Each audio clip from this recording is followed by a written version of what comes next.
I'm going to speak with Tucker in a couple of weeks, and I'm going to tell him, look, it's none of my business to tell you what to do, what not to do. But if you run for president, I am all in, 100%. Glenn says that he talks to him in private about it, and like Tucker just brushes it off and laughs at it. He's See, like, the last time I talked to him, he brushed it off, and I said, I'm serious. He said, I'm not interested. He could win, but goddamn, does he need some beefy security? You know, he lives out in the sticks. He has a house a couple hours from here. Oh, does he? Good. Yeah. I went up to Maine last time I saw him, and he lives out in the sticks, and I'm like, buddy, I said, you need security out here. And he's like, no, not out here. Really? Yeah.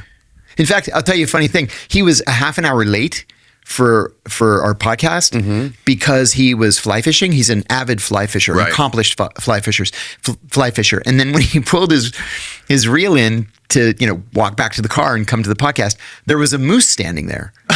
And he said, what a great excuse. He said that they can be dangerous. They weigh 1,000 pounds. Oh, yeah. Right? Oh, and those spindly legs, they'll jump up and hit you. They're super dangerous. So he said he just had a face-off with the moose. He just stood there for half an hour, and the moose is looking at him, and he's looking at the moose, and then finally he just walks away. Yeah. Wow. Yeah. What a great story for being 30 minutes late. Better than my excuse, right? No, he... it's just crazy, man. It's just, I was talking to Glenn about this. I'm kind of stunned how fearless he is. He is utterly fearless. And I'll tell you, I know a lot of really smart people. He might be the most brilliant person that I've ever encountered. He's certainly the most well-informed person I've ever encountered. And another thing too, in addition to just being a sweet guy, he's a genuinely good guy. What you see is what you get with him. The way he appears on camera, that's Tucker. He's a genuinely nice guy. He loves the country. He's very devout in his faith. He loves his family. And I think he would be an inspired leader. I'm conflicted on that because then we would lose the voice. Yeah, that's the only thing. That's the only thing. It can't be both. Yeah, that's right. And I'm afraid that it takes a certain type of person to really be a politician or a president, And, I wonder, too, if he would be necessarily comfortable in today's Republican Party or if he would have to run as an independent or make his own party. You and I talked about this years ago. Yeah. Back in 2016, I traveled to 12 states with Governor Gary Johnson, the Libertarian nominee for president in 2012 and 2016. I consider myself to be a libertarian.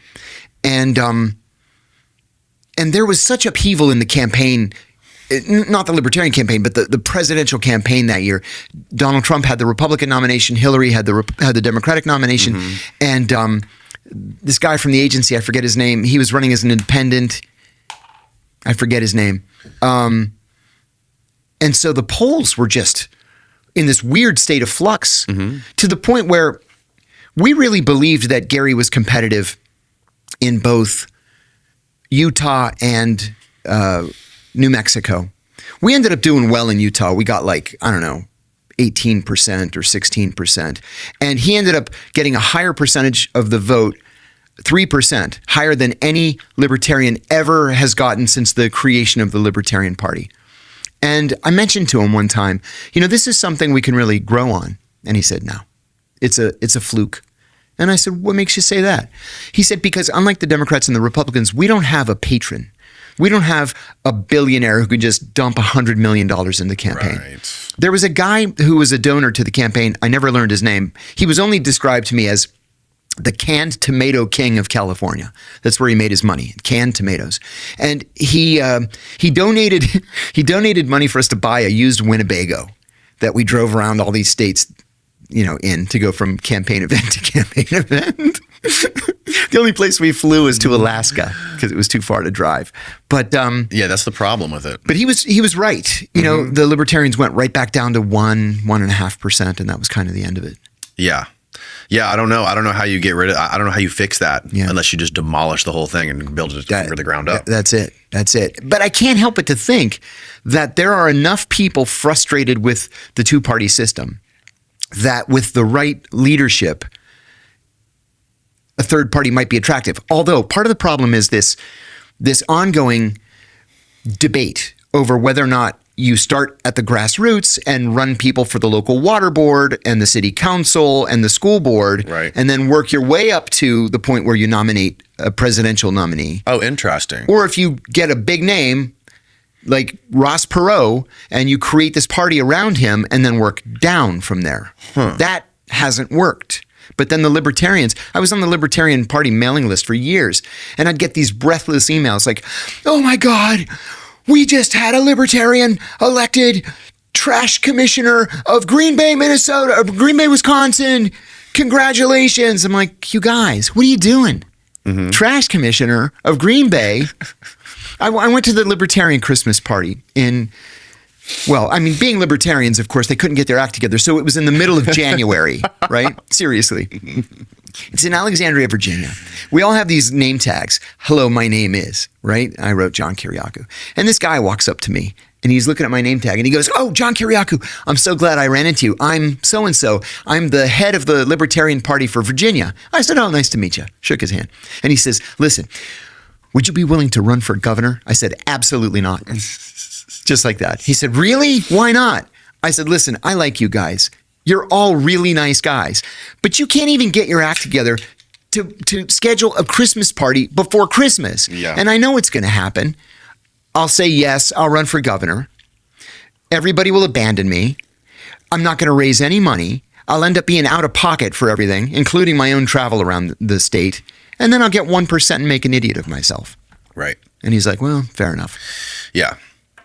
Yeah, I don't know if that would be a good idea for Tucker to run. I mean, in theory, it's a good idea, but you know, See, I think I'd rather have the media voice that's pushing back against power. Yeah. I think. Yeah. You know, I don't know. He's very, very effective and has millions of followers. People like him. They trust him. They understand his analysis. He doesn't speak down to people. Like the average American, I think, can connect with him. Right. I have a lot of dear friends who always questioned my friendship with him. Mm-hmm. And I was like, you know, first of all, I never, ever judge anybody on their politics. Never. If you and frankly, I mean, you and I have known each other for years now. I've learned all my politics from you, John. I was going to say, I don't have any idea what your politics are because we've never really talked about it. I've formed my ideas from listening to you. I mean, that's how I fucking, learned about all this shit. I thought you were kidding. Thank you very much. That's That's very serious. nice. Thank you. So you and I are friends first. If we agree on political issues, that's great. If we don't agree, I don't care. We're still friends. I like you. I have this core of friends, my best friends from high school. We're all in each other's weddings and we're godfather to each other's kids. It was 5 of us all together. One has passed away now, but 2 Democrats, 2 Republicans, and an independent. Yeah. But it never mattered because we never talked about politics, or when we did, we'd kid each other. So with Tucker, he's so truly independent that even my friends who questioned my friendship with him have told me recently, now we've really come around on Tucker. Yeah, he's a truth teller. Yeah, there was a great skit that I saw yesterday. I think Joe Rogan reposted it on his Instagram story. Steve, I'll send you the link to it so you can play it. It's from George Carlin talking about politics and identity, and basically how fusing your identity with your political ideas is always a bad idea. Yeah. It's always a bad choice. Because then when people attack your ideas, they're attacking you and your character. Instead, you should be more disconnected from it. And when you start to be absorbed by your ideas or your political beliefs, then it's just like you're arguing just for the sake of arguing because you're just defending yourself. Here it is. This is great. Can you throw it on the headphones? Yeah. Go ahead, hit it. Your identity is your ideology. Congratulations, you've officially screwed yourself because now it's not just an idea, now it's you. And when the idea gets challenged, you don't hear disagreement, you hear an attack. So what do? You build a bubble. A nice, soft, padded little bubble where everyone agrees with you, uses the same words, hates the same people, and claps at the exact right moments. And you will defend that bubble at all costs, even if it makes you sound incredibly stupid. Facts don't matter anymore. Logic's gone. Humor? Dead. Because admitting you're wrong would mean admitting you are wrong, and that's unacceptable. So you double down, louder, angrier, dumber. And that's how you end up defending nonsense like it's sacred scripture, not because it's true, but because without it, you'd have to actually develop a personality. So true. Oh my God. He was a fucking what genius, a genius, man. What a genius. Yeah, that's so true. Yeah. Yeah, and I think people are starting to wake up to that because, now with independent journalism, becoming more and more popular and normal fucking media like Fox and CNN starting to die down and people not taking it as seriously anymore. It's just like sanctioned propaganda from the state. Yes. It's like I see more and more people starting to admit that they were wrong about things, which is hopeful. I'm glad to hear that. That It's is hopeful. Yeah. I was attacked over the weekend on X by Linda Loomer. I'm sorry. What's her name? Laura Laura Loomer. Yeah. See, I don't even know her name. Linda, we'll call her Linda. Yeah. So somebody said, she attacked you this morning. And I said, what'd she say? She called you a communist. Oh, that's nice. And I was like, I'm not a communist. I'm actually decidedly a capitalist. And are you going to respond? And I said, no. Why not? I said, she's not important enough to respond to. Mm-hmm. It's just not worth Because it drives people time. get paid by X to post, like X will pay you based on your engagement, I think. So like certain people, I guess if you're a part of their partner program, they serve more ads based on how many views your tweets get. So people are incentivized just to be more inflammatory and to repost more crazy shit or to pop off on people. So it's weird. It's a little incentive there for people just to get louder on there. So my brother's got a friend who's like an A-list star. And the first time I ever realized that people were getting paid for tweets was when I saw this A-list star tweet, just sitting home enjoying a cold Diet Coke. What are you talking about? And I was like, oh, no, of course. It's an advertisement. Paid advertisement. Yeah. That's beautiful. What year was that? Oh, it was... That had to have been a long time ago. At least 10 years ago. Oh, yeah, for sure.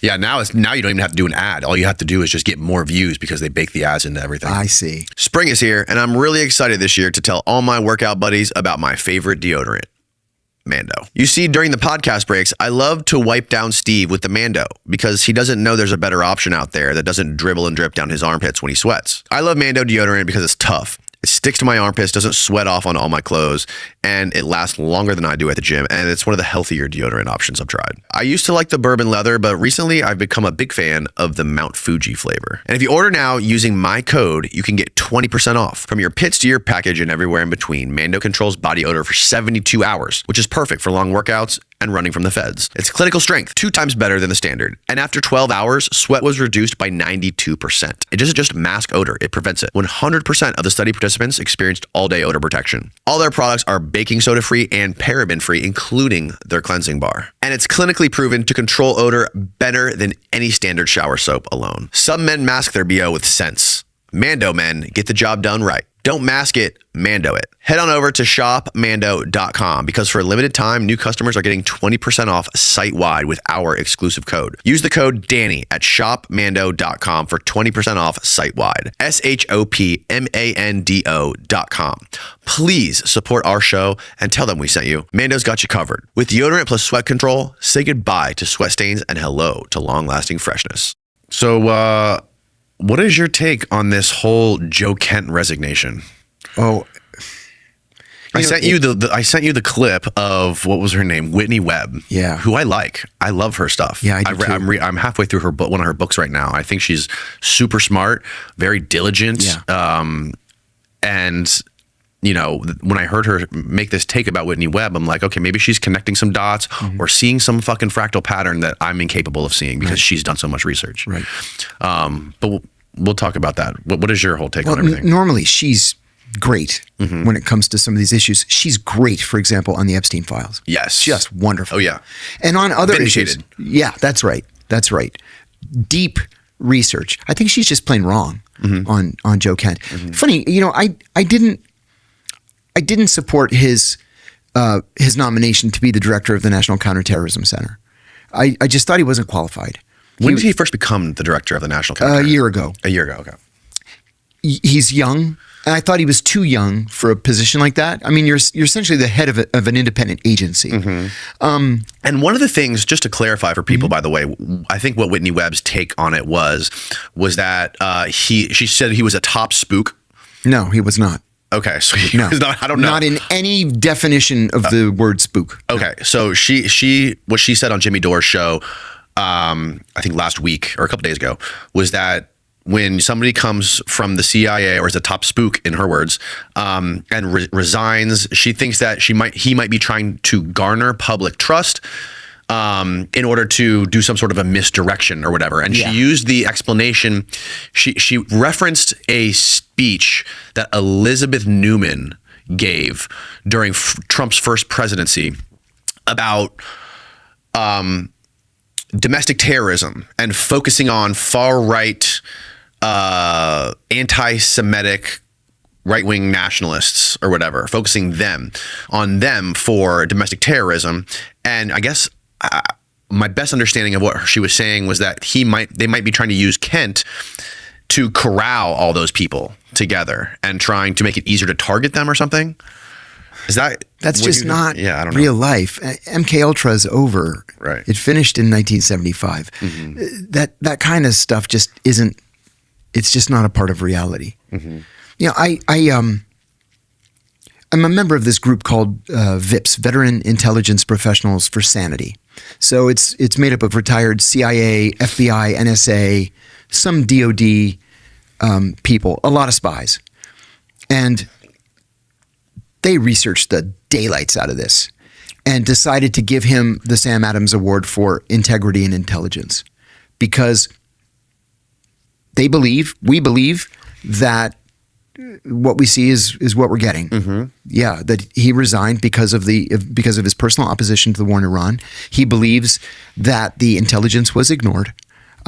He believes that the intelligence that was not ignored was given to us by the Israelis, and it was false intelligence. And I say amen to that. So, no, I don't believe that there's any kind of like behind the scenes subterfuge. And Joe said, I think on Tucker's podcast, that he still had full access to all information before he resigned, which means that he wouldn't have been being investigated before he resigned. The investigation was more like a media narrative hit or something like that happened after. Right. And, you know, investigation is a word that is thrown around a lot inappropriately.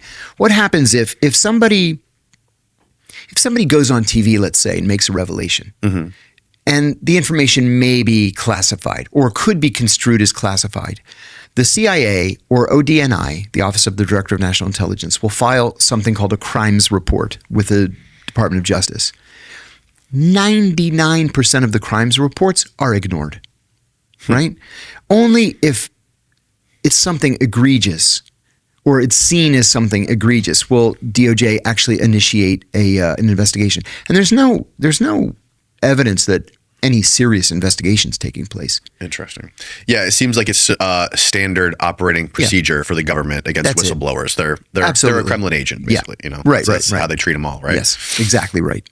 And he also said, which was wild, that he was sort of shooed off the Charlie Kirk investigation because he thought that that is wild. He said he wasn't able to do the adequate research or analysis on whether a foreign asset. He wasn't accusing Israel. He was very measured about that. I was just going to say that. Yeah. He was not making any accusations. Right. He was just saying that there were loose threads that he wanted to run to ground. And he was not permitted to do that. What do you make of that?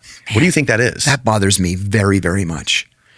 You know, on the one hand, Candace Owens sometimes sounds like a crazy person when she says, oh, when Charlie Kirk was killed, the Egyptian Air Force was flying in this pattern and it coincided with, it's like, what are you talking about? The Egyptian Air Force did not kill Charlie Kirk. That just sounds crazy. That's not what Joe Kent was talking about. Joe Kent was talking about clandestinely collected information that did not easily fit into the general consensus that this kid shot Charlie Kirk. I mean, it looks like he did, but who knows? You don't know until you investigate. And so you want to run to ground these little isolated bits of information that people are collecting, whether domestically or overseas. And he wasn't allowed to do that. I have no idea why he wouldn't be allowed to do that. You know, have you ever heard of another case similar to this where people would be kicked away from the case? Other than JFK, maybe? I was just going to say, even in the JFK case, The information was collected. It just has never been released, but it was collected. Yeah. And the story just came out yesterday that the bullet that hit Charlie Kirk was not the bullet from that gun that they found, that the FBI said was his. Oh, I didn't see that. Can you find that, Steve? Oh. Daily Mail. The bullet used to kill Charlie Kirk did not match the rifle allegedly used by the suspect Tyler Robinson. New court filing claims. That's a court filing. A what filing? It's a court filing. It's not just some guy shouting it on the street corner. Zoom in. This was reported everywhere. Yep. His defense attorney now argued that the Bureau of Alcohol and Tobacco, Firearms, and Explosives was unable to identify the bullet recovered at the autopsy to the rifle allegedly tied to Mr. Robinson. Wow. Oh, so they didn't say it was not. Right. It just says they couldn't identify it. So maybe it was destroyed, when it ended up hitting whatever, the ground, the wall behind him, whatever it was. Yes. But either way. Okay, either way, it says it's being seen as exculpatory. It could be exculpatory. Which is exactly why you need to run down these other allegations. Mm-hmm. And also, none of the story makes sense. I mean, no, it doesn't make sense. Like in the very early part of this, when the stuff that Candace was doing, like the research that she was doing and talking about, and I mean, like, I kind of get it from her angle. She's doing it live every single day. Sure. And she's going on again. Like maybe a week later, there'll be new stuff that will point out to what her recording a week ago was false. And she'll make it clear, whatever. She's doing the best she can. But like, she's right.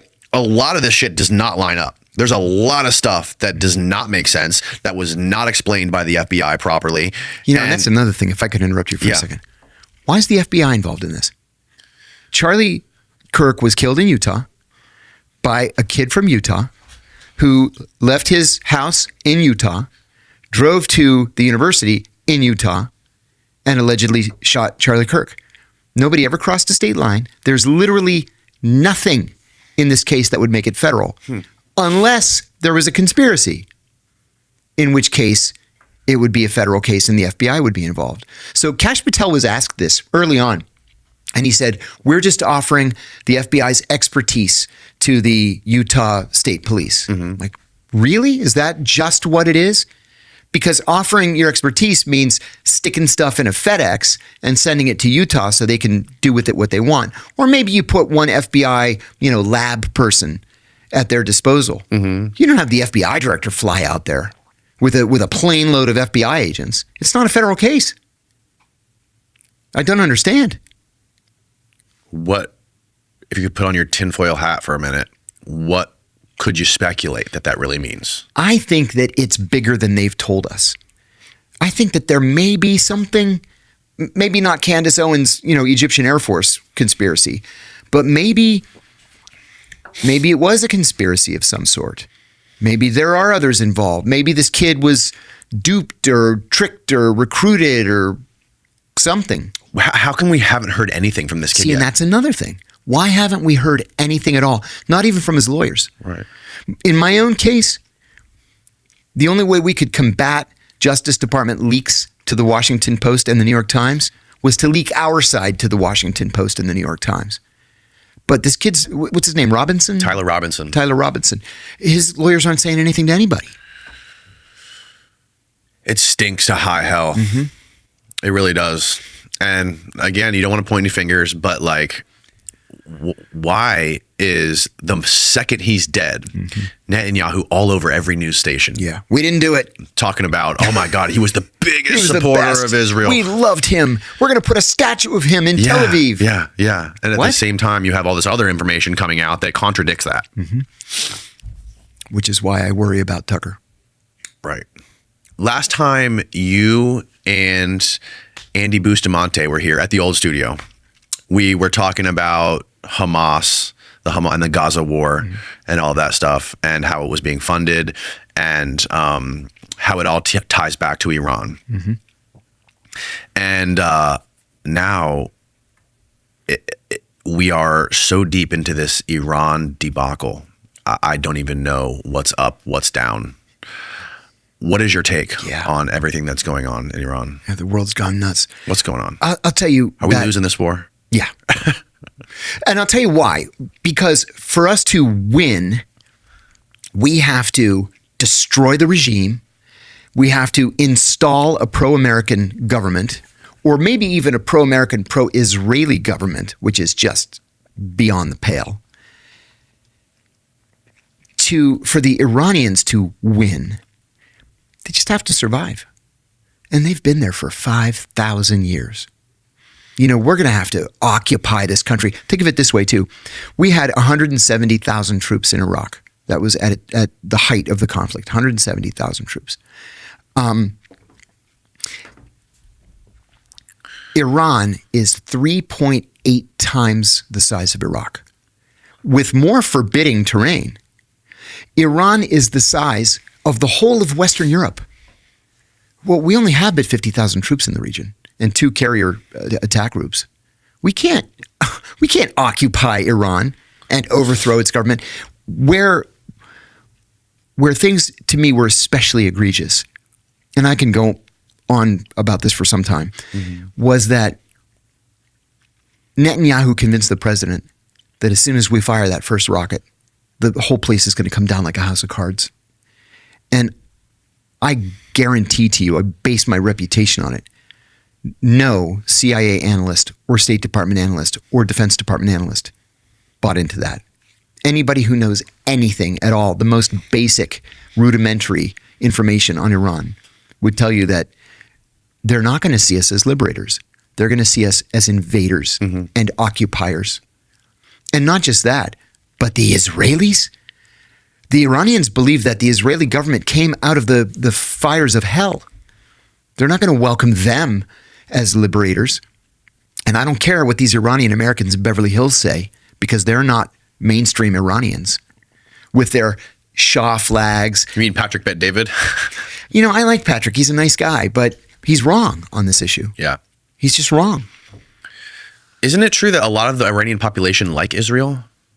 No. It's not true? It's true that a lot of the Iranian Jewish population likes Israel. And they're very vocal. The Iranian Jewish community in Southern California is gigantic. And it's very, very wealthy. Interesting. And so they have, I was just in LA last week. They've got billboards, you know, welcoming Reza Pahlavi to return. I've gotten a lot of threats lately because I said on a podcast, and I meant it, and I'm going to repeat it, that Reza Pahlavi is a clown, number one. He doesn't want to go back to Iran. He said so to Patrick Bet David. He's like, I've been here since 1979. My kids are Americans. I have my life. It's in McLean, Virginia. He doesn't want to go back. Third, his wife is cheating on him with her French personal trainer. And everybody knows about it. And it's in the pictures of them together in the French media all the time. So, no, these religious people in Iran are not going to welcome him. And I said, if he were to return to Iran, he wouldn't survive the walk from the plane to the terminal, let alone to come and, you know, here I am, the Shahanshah, to liberate my people. Why would he survive? Because they hate him. Why do they hate him? Because his father created Savak, the dreaded, feared Iranian intelligence service that would scoop you off the street and they'd find your head on one side of town and the rest of your body on the other. Whoa. His father overthrew the only democratically elected prime minister in the history of Iran, Mohammad Mossadegh, 1953, with the CIA and MI6. Right. So there's no love except for the royalists and these Jewish American Iranians, mostly in Southern California. There is no love of this family, the Pahlavis. And I mean, they stole the country's riches, everything they could pack on their plane in February of 1979. There's a revolution in the streets. The Shah and the entire royal family decided to go skiing in Switzerland. And then they never went back because they took all their, you know, gold bars and their gems and jewels and Picassos and loaded it all on the plane. And what, now after 50 years? Right. Or not 50, it's, let's see, 47 years. Now they want to go back and take the country again? Sorry, doesn't work that way. So did you see that the Truth Social that Trump did yesterday about, he said that all the other countries around there, including the U.S., they need to like stop crying and learn how to fight for themselves or something like that? Well, that's kind of rich because the whole idea. Can you find that X post so we can find out what it exactly says? I was working on the Gulf at the CIA before there was any American presence there, with the exception of Bahrain. So there it is. To all the countries that can't get jet fuel from the Strait of Hormuz, like the United Kingdom, which refused to get involved in this decapitation of Iran, I have a suggestion for you. Number one, buy from the U.S. We have plenty because they got it from Venezuela, right? That's right. Number two, build up some delayed courage and go to the Strait and just take it. You'll have to start learning how to fight for yourself. That's funny. The USA won't be there to help you anymore, just like you weren't there for us. Iran has been essentially decimated. The hard part's done. Go get your own oil. Okay, so there are like several different war crimes there. Admitted. You can't take another country's oil.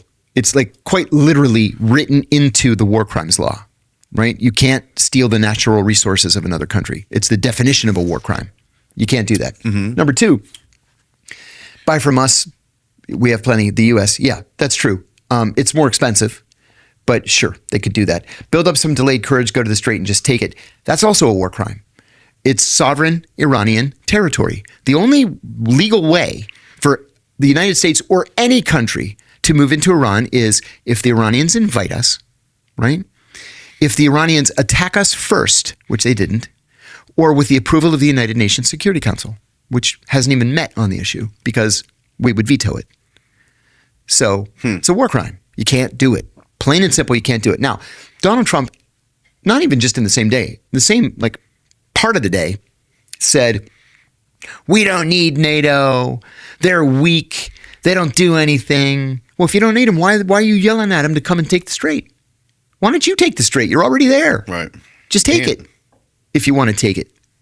So, either NATO's weak or it's not weak. Either it's cowardly or it's not cowardly. He said something the other day about NATO that was also false.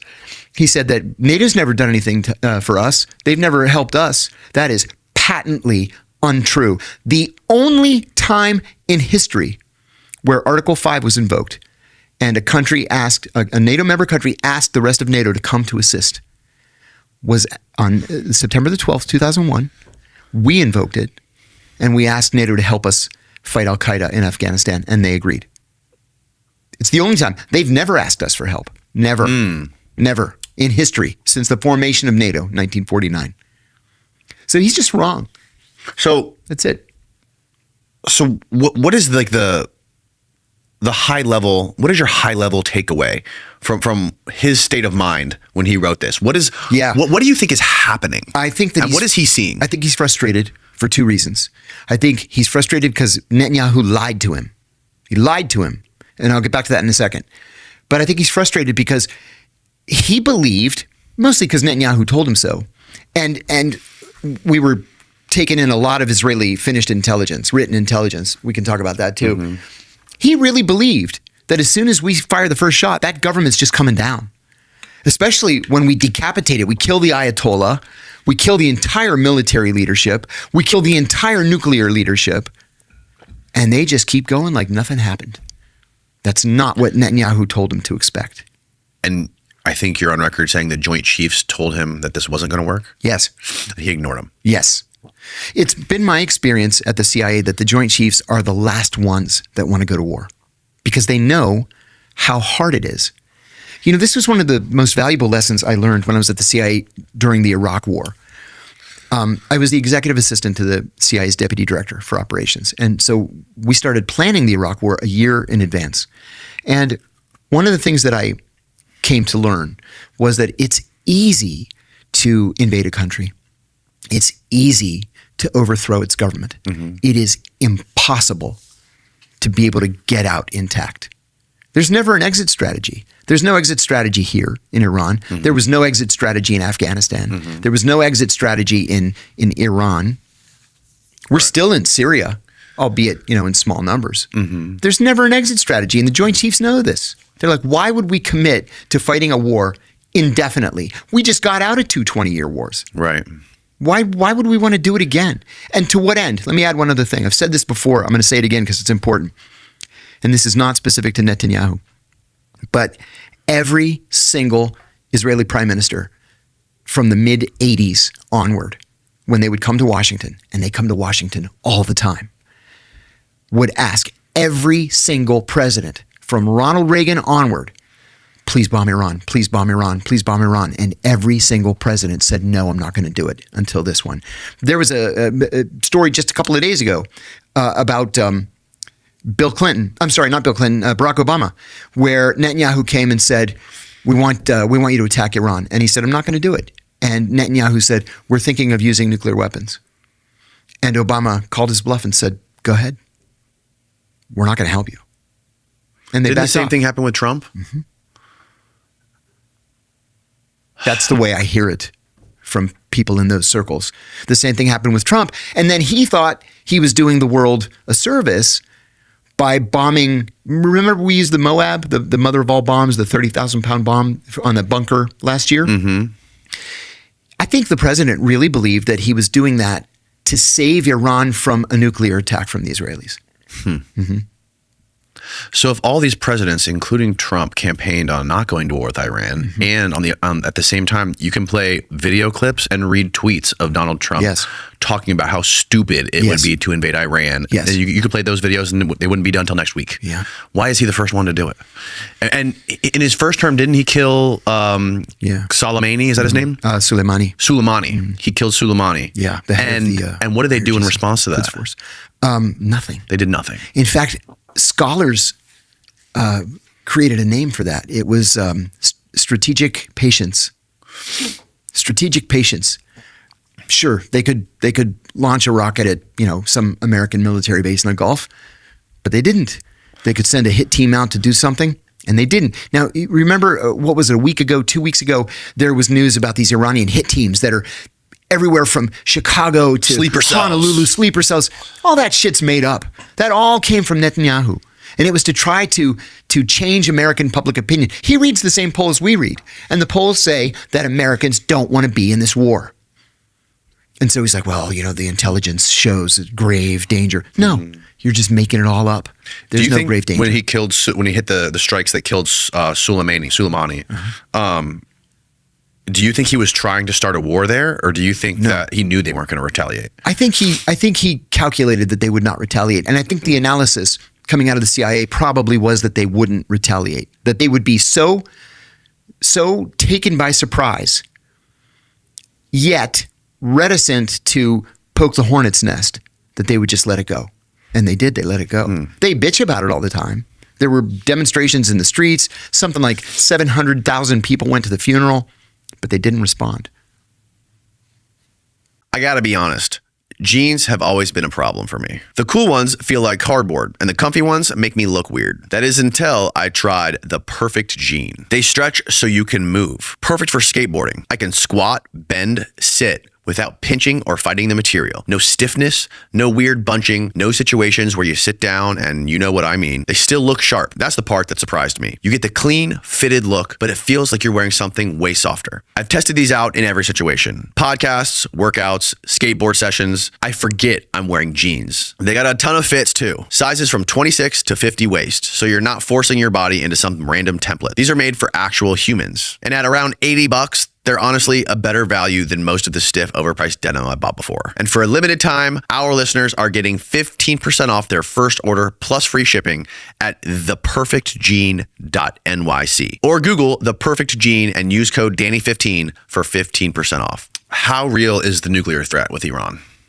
Oh, from Iran? From Iran. Oh, no. Not to nuke Iran. No. Like the excuse that everyone on Fox is giving that they were so close to a nuke. No, there were two CIA, not even CIA, intelligence community, national intelligence estimates saying that the Iranians had no nuclear program. A national intelligence estimate. Yeah, but weren't they close to? Didn't they have like the enrichment level at a certain percentage? No, but they could have gotten there. Okay. Yeah, they could have gotten there. But two things: a national intelligence estimate is the highest level piece of analysis that comes out of the intelligence community. They're usually written by CIA analysts, although they can be written by anybody in the community. And it's a sense of the community paper where literally everybody in all 18 intelligence organizations in the American intelligence community agree. I wrote one once on Iraq. Wow, 18? We have 18 intelligence services in our country. That's fucking bananas. Yeah, it's nuts. Because most countries have one. And they all work Some together have on two. this? Yeah, you have to. So it's under the auspices of the DNI. Mm-hmm. When I wrote my NIE, there was no DNI, so it was under the auspices of something called the NIC, the National Intelligence Council, which now sits under the DNI. So I wrote the paper, took me a couple of weeks. We send it out to all 18 services, everything from, DIA and NSA and, State Department Bureau of Intelligence and Research to Coast Guard Intelligence. Wow. And everybody gets one. And then there's a big meeting. You're all around this, all 19 or all 18 of you plus the National Intelligence Officer for the region. You're all sitting around this conference room table. The NIO chairs the meeting, and everybody's got the paper in front of them. And then he says, okay, everybody, first sentence. And he reads the first sentence. Any objections, any changes? And you go around the table, all 18 of you. And you go line by line by line. Sometimes it takes weeks to coordinate this paper. They did this twice.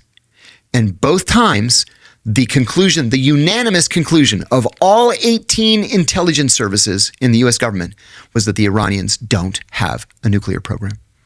Besides that, what does that mean, a nuclear program? A nuclear weapons program. They're not seeking a nuclear weapon. They're not enriching uranium for a nuclear weapon. Okay. They're not seeking one.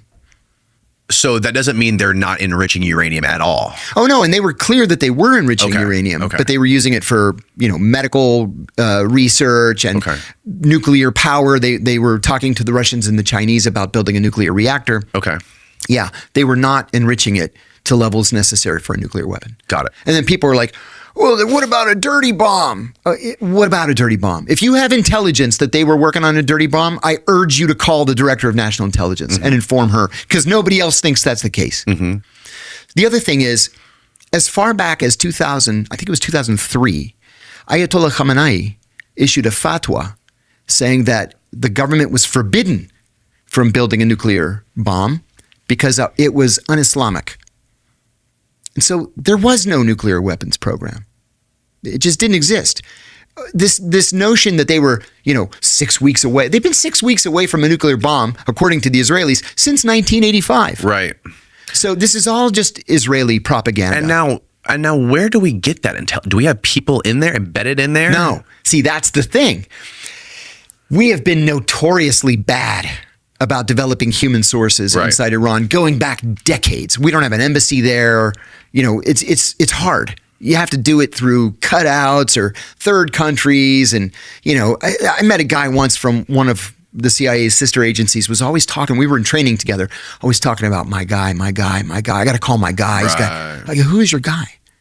And I'm thinking, I'm from the CIA. I haven't heard any of this stuff. Well, his guy's a friggin' taxi driver in San Jose, California. And he's got a cousin in Tehran. He's like, yeah, everything's good over here. Nothing going on. I saw some cabinet member drive by the other day, and he's like typing it up as intelligence. That's not intelligence. Your guy, he's not giving you anything. The Israelis, though, do have a presence. They're very, very good at recruiting spies to steal secrets. What they've focused on in recent years is recruiting, for targeting purposes, recruiting Afghan refugees. Iran's a poor country. They don't provide for refugees. So if you come across the border from Afghanistan, you don't get food, you don't get housing, you don't get medical, you don't get squat. You're eating out of the trash can. So the Israelis go up to you and say, hey, listen, I'll give you $100 a month if you just watch that apartment right there and write down the times that the nuclear scientist leaves his apartment every single day and then what time he returns, $100 a month. Well, you hire 5,000, 10,000 people like that. And then in the meantime, you have your hackers hacking into the Tehran traffic cameras so you can actually watch the generals and the scientists driving, down the street. God. You know exactly where they're going to be at exactly what time. And that's when you rocket them. It's good tradecraft is what it is. But the thing is, that's tactical intelligence. It's not long-term analysis. They don't have anybody in the Ayatollah's office to say, hey, listen, the Ayatollah, he just made that fatwa just for public consumption. What's really happening is this. There is no such person. There is no such recruited asset. And so the Israelis make it up. And then they send it to the How CIA. do you know that, though? Oh, I still have friends in the CIA. They tell me the Israelis send this garbage intelligence all the time that they know is false because they act like we don't know anything at all that's going on. We actually do know some of the things that are going on. We don't have assets on the ground necessarily, but we'll read this stuff and we'll say, they're making this up. Mm-hmm. There was another service that did this. I'm not going to say which one, but there was another service that did this with Iraq back in 2002. And I remember going to a meeting one time, a bunch of analysts. I went representing the deputy director, and the intelligence report that this liaison service gave us, it wasn't even formatted properly. Like it wasn't even in the right font. And I'm like, you guys, this is clearly a forgery. Mm-hmm. And everybody's like, yeah, it's clearly a forgery. And we just threw it away. Well, the Israelis aren't that stupid. They at least say, listen, we've got a source, very sensitive. We can't tell you who it is. Take our word for it. Mm-hmm. We polygraphed him, so we know he's telling the truth. And here's what he says. And it's just all made up. Next thing you know, you're in a war. It's so insane. This is another thing. The Israelis always say that Iran is an existential threat. Yes. Okay. To them. Not to us. Right. Even if they had a nuclear weapon, which they don't have a delivery system for it. They fired 2 rockets at Diego Garcia the other day. What they did to reach Diego Garcia, because they normally cannot fire a rocket that far, is they stripped it down so there was nothing in it. It had no payload. It was just an engine and a cone. Just to see how far it could go. And it got to Diego Garcia. Well, did it mess anything up? No, it was intercepted. They were both intercepted and shot down. But Diego Garcia is a creepy one. Yeah. I heard somebody told me that once that's the Area 51 of the Indian Ocean or something.